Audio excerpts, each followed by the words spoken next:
James, 35 years old, is a taxi driver who has spent more than 10 years navigating the city's crowded streets. Every morning when he wakes up, a heavy wave of exhaustion washes over him, as if the entire world is pressing down on his shoulders. Although his job is stable and his income is enough to get by, James still feels empty and disheartened. His small room is always wrapped in a gloomy atmosphere each morning. As soon as the alarm clock rings, instead of feeling energized for a new day, James feels anxious and uneasy. He often lies in bed for a few more minutes, reaches for his phone, and begins scrolling through negative news, sad stories on social media, or perfect-looking photos of friends and coworkers. Images of luxurious vacations, lively parties, and other people's career successes only make him feel smaller and more like a failure. This habit not only worsens James's mood, but also drains him of positive energy for the entire workday. Every morning, instead of mentally preparing for a new day, he sinks himself into negative thoughts. Worries about money, conflicts with difficult passengers from the day before, and pointless comparisons with other people's lives all leave him feeling exhausted and discouraged.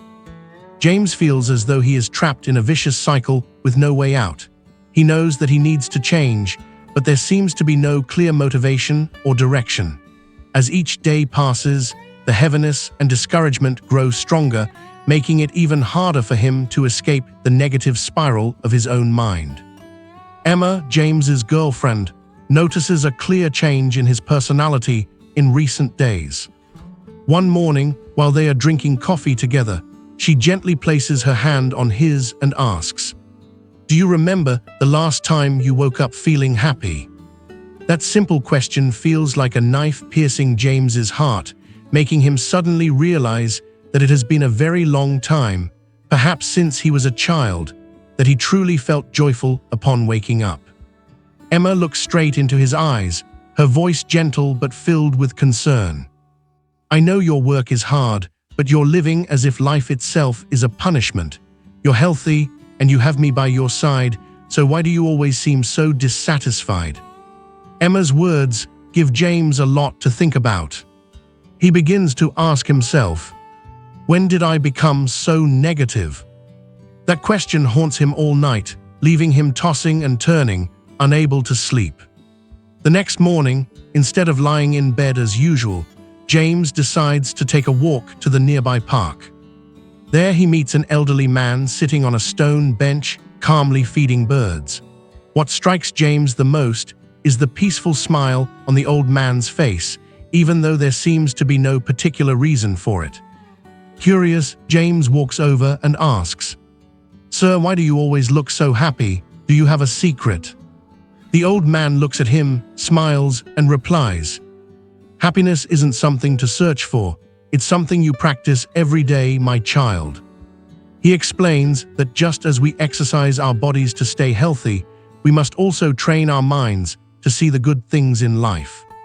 James reflects on this and realizes that he has grown accustomed to seeing only the negative aspects of life, to the point where it has become a hard-to-break habit. The old man advises him that if he wants to change his life, he must first change the way he thinks. The old man looks at James with understanding, then picks up two small stones from the ground. One is dark and the other is light. He places both stones in James's palm and says, "The human mind is like a garden. Whatever seeds you plant in the morning, that is what you will harvest throughout the day. This dark stone represents the worries and troubles you plant every morning. The light stone represents gratitude and the good things you can choose to cultivate." James looks at the two stones and suddenly realizes that he has unintentionally trained his mind to see only negativity for many years. He asks, "But how can I change? It has become a natural reflex for me." The old man smiles and takes out a small, worn notebook from his pocket, showing James the carefully written daily entries inside. "Every morning, before doing anything else, I write down 3 specific things I am grateful for from the previous day. They don't have to be big things, just small moments. sunlight through the window, the smell of coffee, or the smile of the neighbor's child. James is surprised. That's all.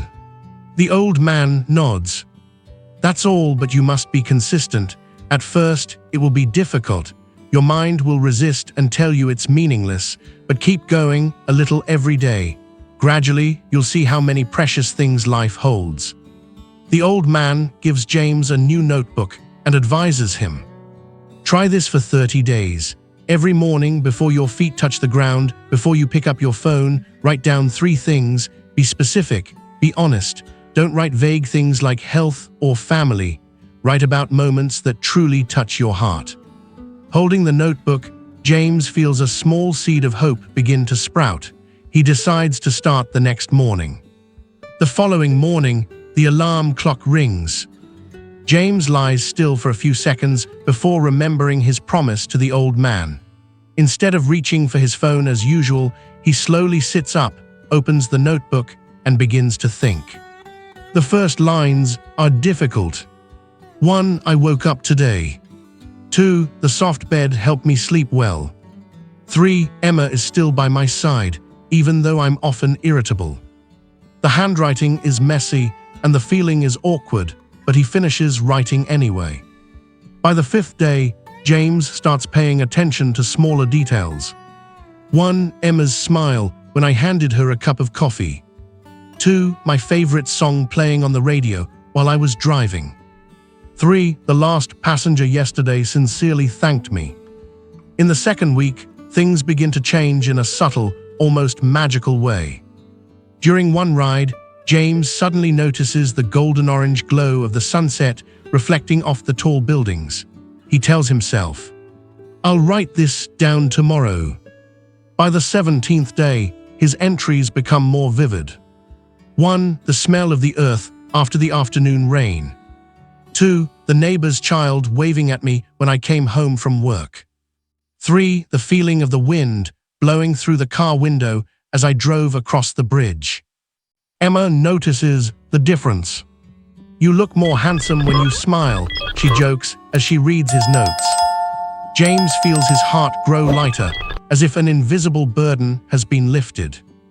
After 30 days, James returns to the park to find the old man. I did it, he says excitedly, showing the notebook filled with writing. The old man pats his head and says, You found joy again on your own. Life is still the same, but the way you see it has changed.